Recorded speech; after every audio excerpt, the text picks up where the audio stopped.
Do you think ancient superpowers decided the fate of their nations through intense military briefings, complex spy networks, or sheer tactical genius? You are dead wrong. Welcome to the Roman Empire, where the lives of tens of thousands of prime, muscular young men and the fate of multi-billion sestertius fleets depended entirely on the digestive system of a flock of poultry.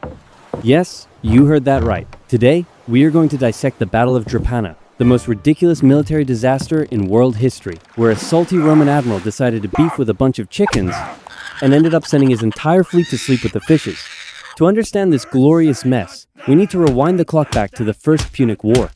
This was basically a painfully long, drawn-out turf war between Rome, a bunch of hyper-aggressive land-loving farm boys, and Carthage, the filthy rich capitalist sugar daddies who completely monopolized the Mediterranean Sea. The story takes place during a phase where Rome was getting insanely depressed because the Carthaginians kept playing a cowardly game of hide-and-seek. These guys would just turtle up inside their heavily fortified naval bases on the rocky, windswept island of Sicily, occasionally poking their heads out to troll the Romans, and then dipping back into the water like they never existed. Rome decided they needed to send a massive heavy hitter to permanently resolve this frustrating situation. Please give a warm, sarcastic round of applause for Publius Claudius Pulcher. Pulcher was not some battle-hardened general who climbed the ranks through blood, sweat, and tears. Oh no. He was a textbook nepotism baby, a premium ancient-era rich kid born into one of the most powerful, disgustingly wealthy, and absolutely arrogant aristocratic families in Rome.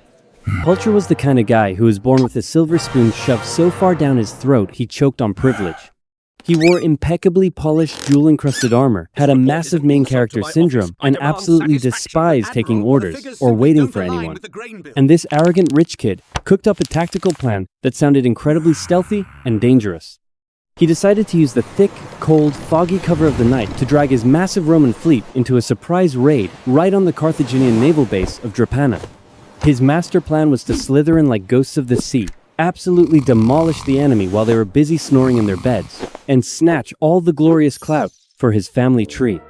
An idea he personally rated as brilliant, groundbreaking, and totally unexpected. But Pulcher accidentally forgot one tiny, insignificant, totally fatal detail. Roman sailors back then were practically blind when it came to nighttime navigation technology. They had no accurate star maps, zero lighthouses to guide them, and they had to row hundreds of colossal wooden galleys in pitch-black darkness amidst crashing, freezing, white-capped waves. So, instead of maintaining a badass, lethal spearhead formation, the entire Roman armada ended up swimming around like a flock of drunk ducks stumbling home from a frat party. These giant oak ships kept veering off course in the thick mist, violently smashing into each other, creating deafening, splintering sounds of breaking timber, while the soldiers aggressively screamed and cursed in every filthy Latin dialect imaginable, echoing across the silent, chilling sea. Therefore, the most top-secret stealth operation of the century instantly turned into a giant megaphone, waking up the entire Mediterranean. The Carthaginian admiral Adherbal, who was sleeping like a baby in his warm, luxurious tent, woke up to the sound of a literal frat riot right outside his harbor. Instead of panicking and running away, Adherbal slowly stretched, put on his armor, told his boys to do some morning calisthenics, and calmly ordered his entire fleet to slip out of the harbor through a different secret exit. They casually sailed around to the back through the morning mist and completely blocked off any escape route for the Romans. Pulcher's formation was now hopelessly jammed in a tight bottleneck right at the harbor entrance. If they moved forward, they hit the shallow rocks. If they backed up, they would run straight into Carthaginian spears. They had literally walked right into a trap built by their own sheer stupidity. The situation was hanging by a thread. The enemy was lined up across the horizon, their bronze rams gleaming menacingly in the early morning light, blocking out the sun. The cold wind howled through the rigging. Pulcher knew he had to order a full frontal assault immediately to carve out a bloody escape route. But Rome had this annoying, stupid little rule. You couldn't just draw your swords and start hacking. You had to pass this spiritual background check first. And the only way to get the green light from the gods on Mount Olympus was to get approval from the sacred chickens. Roman law strictly dictated that before any military engagement, the high priest had to bring out the sacred chicken coop and scatter some grain on the deck. If the starving birds rushed out and aggressively pecked at the food, that was a thumbs up from the heavens, meaning the gods said, "Go ahead and smash them, boys." But if the chickens ignored the food and kept their beaks shut, that was a catastrophic bad omen. You were better off dropping your weapons and surrendering, unless you wanted to get smoked by lightning.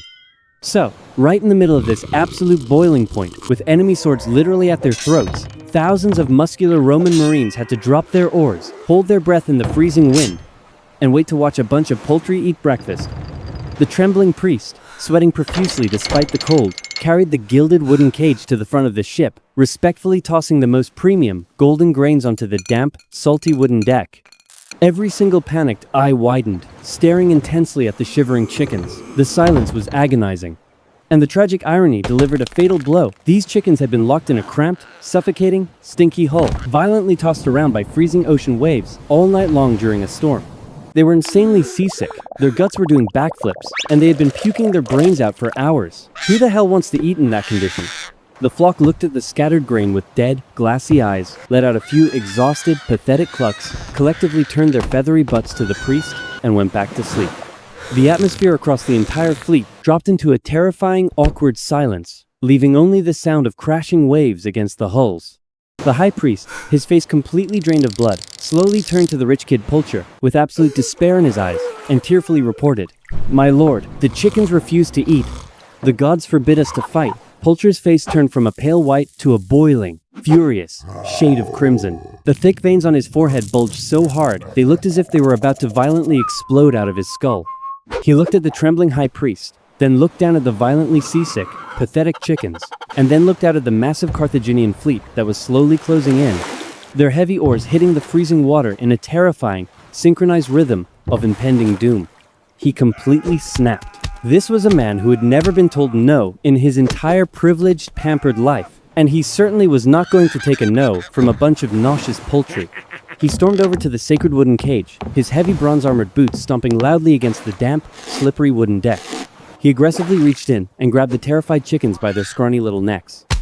The high priest screamed in absolute horror, falling to his knees and begging him to stop, but Poultry just glared out at the vast, unforgiving ocean. He then uttered the most legendary, ego-driven, and historically doomed one-liner ever recorded in ancient naval warfare. "If they refuse to eat," he bellowed, his voice cracking with pure, unadulterated arrogance, "then let them drink." And with a violent, dramatic swing of his muscular arms, he absolutely yeeted the sacred, divinely appointed chickens straight into the freezing, turbulent depths of the Mediterranean Sea. Splash. Another deafening, excruciatingly awkward silence washed over the entire Roman fleet. The Roman legionaries, who were already stressed out of their minds, just stood there frozen, their jaws dropping straight to the floorboards. They watched the holy birds aggressively flap their wet wings in panic for a few seconds before sinking down into the dark, salty abyss. The collective thought process of 20,000 heavily armed men in that exact moment was simply, "Welp, our boss just physically assaulted the gods. We are so incredibly dead." Their morale did not just drop, it plummeted straight past rock bottom and dug a massive hole to the center of the earth. And as a result, the Battle of Drepana played out exactly as you would expect when an entire military force is fully convinced they are about to be struck by a divine lightning bolt. The Roman soldiers fought like absolute garbage. They clumsily fumbled their weapons, missed their sword swings, and practically jumped into the Carthaginian spears just to get the nightmare over with. The Carthaginian ships, meanwhile, executed a flawless, majestic naval maneuver, ramming their heavy bronze bows right into the flimsy wooden sides of the Roman vessels, violently splintering them into thousands of floating toothpicks. The final score? It was an absolute, humiliating massacre of epic proportions. Rome lost a staggering 93 ships, and over 20,000 Roman men were sent down to a cold, watery grave. And Carthage? They lost exactly 0 ships. Zilch. Nada. 0 casualties. It was a perfect, flawless victory for the rich kids across the sea, handed to them on a silver platter by a chicken-hating maniac. Poultry somehow miraculously survived the horrific slaughter and limped his way back home to Rome. Now, you would logically think the Roman Senate would immediately execute him for supreme military incompetence and wasting a billion-dollar fleet. But no, Roman legal priorities were hilariously twisted. He was dragged into court and slapped with a massive, bankrupting fine, not for losing 20,000 human lives, but for the heinous, unforgivable crime of throwing the holy chickens into the sea. Because in Rome, you can be a terrible, incompetent admiral, but you absolutely cannot commit spiritual animal cruelty. So, if you do not want your channel to be yeeted into the YouTube algorithm abyss, just like Poultry's holy chickens, physically smash that like button, aggressively hit subscribe, and leave a comment below. We are personally deploying a flock of sacred chickens to monitor your browser history right now.